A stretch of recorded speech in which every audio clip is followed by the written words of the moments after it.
ಯುವ ನಿಧಿ ಯೋಜನೆಯ ಮತ್ತೊಂದು ಅಪ್ಡೇಟ್‌ಗೆ ಎಲ್ಲರಿಗೂ ಸ್ವಾಗತ. ನಾನು ನಿಮ್ಮ ಪ್ರೀತಿಯ ಶಿವು. ಇವತ್ತಿನ ಒಂದು ವಿಡಿಯೋದಲ್ಲಿ ಯುವ ನಿಧಿ ಯೋಜನೆಯ ಪೆಂಡಿಂಗ್ ಅಮೌಂಟ್‌ಗೆ ಸಂಬಂಧಪಟ್ಟಂತೆ ಈಗ ಒಂದು ಇಂಪಾರ್ಟೆಂಟ್ ಇನ್ಫಾರ್ಮೇಷನ್ ಆದರೆ ಬಂದಿದೆ. ಬನ್ನಿ ಅದರ ಬಗ್ಗೆ ನಾವು ಈ ವಿಡಿಯೋದಲ್ಲಿ ಮಾಹಿತಿಯನ್ನು ತಿಳ್ಕೊತಾ ಹೋಗೋಣ.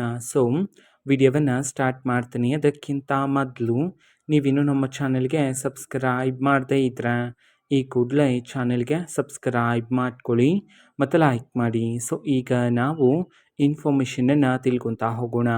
ನೋಡಿ, ಇವತ್ತು ಅಂತಂದರೆ ದಿನಾಂಕ 14/4/2026 ಇವತ್ತು ಯುವ ನಿಧಿ ಯೋಜನೆಯ ಪೆಂಡಿಂಗ್ ಅಮೌಂಟನ್ನು ಬಿಡುಗಡೆ ಮಾಡೋದಕ್ಕೆ ಸಂಬಂಧಪಟ್ಟಂತೆ ಮಾಹಿತಿಯನ್ನು ತಿಳಿಸಿರ್ತಕ್ಕಂಥದ್ದು.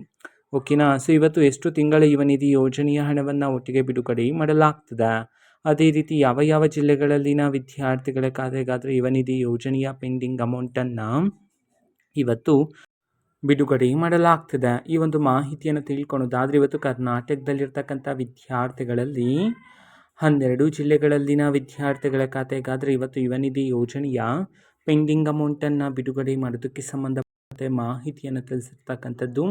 ಈಗ ನಾವು 12 ಜಿಲ್ಲೆಗಳ ಹೆಸರನ್ನು ತಿಳ್ಕೊತಾ ಹೋಗೋಣ ಬನ್ನಿ.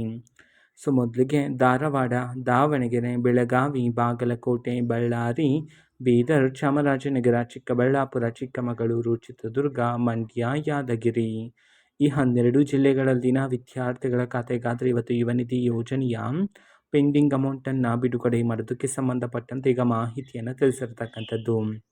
ಅದೇ ರೀತಿ ಎಷ್ಟು ತಿಂಗಳ ಯುವ ನಿಧಿ ಯೋಜನೆಯ ಹಣವನ್ನು ಇವತ್ತು ಒಟ್ಟಿಗೆ ಬಿಡುಗಡೆ ಮಾಡಲಾಗ್ತದೆ, ಈ ಒಂದು ಇನ್ಫಾರ್ಮೇಷನನ್ನು ನಾವು ತಿಳ್ಕೊಳೋದಾದರೆ ಇವತ್ತು ಕರ್ನಾಟಕದಲ್ಲಿರ್ತಕ್ಕಂತಹ ವಿದ್ಯಾರ್ಥಿಗಳಿಗೆ 2 ತಿಂಗಳ ಯುವ ನಿಧಿ ಯೋಜನೆಯ ಹಣ ಬಂದಿಲ್ಲ ಅಂತಂದರೆ ಒಟ್ಟಿಗೆ 6,000 ರೂಪಾಯಿ ಹಣವನ್ನು ಬಿಡುಗಡೆ ಮಾಡೋದಕ್ಕೆ ಸಂಬಂಧಪಟ್ಟಂತೆ ಈಗ ಮಾಹಿತಿಯನ್ನು ತಿಳಿಸಿರ್ತಕ್ಕಂಥದ್ದು. ಓಕೆನಾ. ಇದು ಇವತ್ತಿನ ಒಂದು ವಿಡಿಯೋ. ಇದೇ ರೀತಿ ಇನ್ನು ಹಲವಾರು ಯೋಜನೆಗಳಿಗೆ ಸಂಬಂಧಪಟ್ಟಂತೆ ಮಾಹಿತಿ ಬಂದ ನಂತರ ಆದಷ್ಟು ಬೇಗ ನಾನು ನಿಮಗೆ ಇನ್ಫಾರ್ಮೇಷನನ್ನು ತಿಳಿಸ್ತೀನಿ. ಅದಕ್ಕೋಸ್ಕರ ಚಾನಲ್ಗೆ ಸಬ್ಸ್ಕ್ರೈಬ್ ಮಾಡ್ಕೊಳ್ಳಿ. ಮತ್ತೀಗ ನಾವು ಫೇಸ್ಬುಕ್ಕಲ್ಲೂ ಸಹ ಈಗ ವಿಡಿಯೋಸ್ ಅಪ್ ಮಾಡ್ತಿದ್ದೀವಿ. ಫೇಸ್ಬುಕ್ನ ಲಿಂಕನ್ನು ಡಿಸ್ಕ್ರಿಪ್ಷನ್ ಬಾಕ್ಸಲ್ಲಿ ಕೊಟ್ಟಿರ್ತೀನಿ, ಕ್ಲಿಕ್ ಮಾಡಿಬಿಟ್ಟು ಫಾಲೋ ಮಾಡಿ. ಓಕೆನಾ. So thank you, bye.